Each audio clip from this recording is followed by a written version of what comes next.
महत्वाची बातमी, संजय राऊतांचं अमित शहांना मराठीतून पत्र आहे। राज्यातील शहरी सहकारी बँकांसंदर्भात राऊतांचं शहांना पत्र आहे। एनसीडीसी सुधारणा विधेयक 2026 गाईगाईनं मंजूर करण्यात आलं असा दावा राऊत यांचा आहे।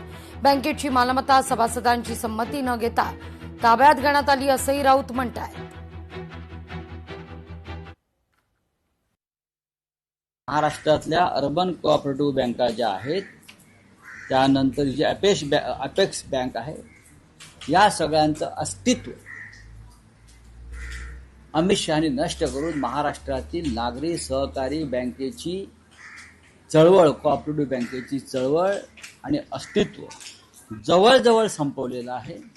आणि अमित शहा त्या बँकेचे किंवा त्या संघटनेचे बादशाह झालेले आहेत। राज्यातील सहकारी बँकांच्या संचालकांना मोठा दिलासा आहे। 10 वर्षाच्या कार्यकाळानंतरही निवडणूक लढवण्याची मुभा असणार आहे। निवडणूक लढवण्यास घालण्यात आलेली बंदी उठवली जाणार आहे। निवडणूक लढवण्यास बंदी घालण्याबाबत सध्या कोणतीच तरतूद नाहीये। सहकार विभागाच्या भूमिकेला विधी आणि न्याय विभाग आणि काही तज्ज्ञांची देखील सहमती आहे।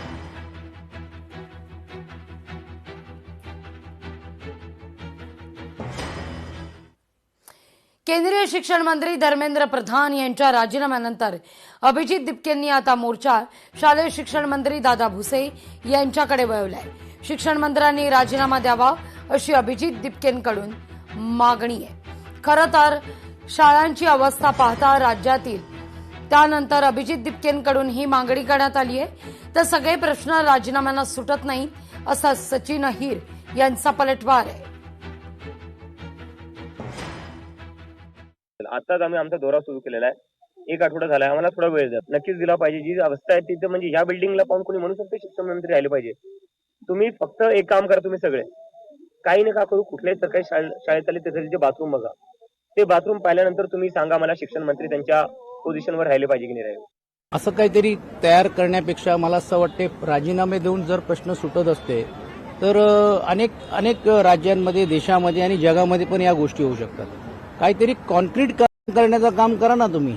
जर त्याच्यामध्ये तुम्हाला असं वाटते का उणीव आहे, करा ना तुम्ही, त्यात हस्तक्षेप करा, प्रशासनाला सांगा, शासनाला काय सूचना करा। नेहमी तुम्ही संघर्ष आणि आंदोलन करून घेऊनच प्रश्न सोडवता येतात का? असं नाहीये। मला असं वाटतं ते तरुण आहेत, हळूहळू त्यांना या सर्व गोष्टींचा ज्ञान येईल। लोकशाही मराठी ऐका, पहा, जागरूक रहा।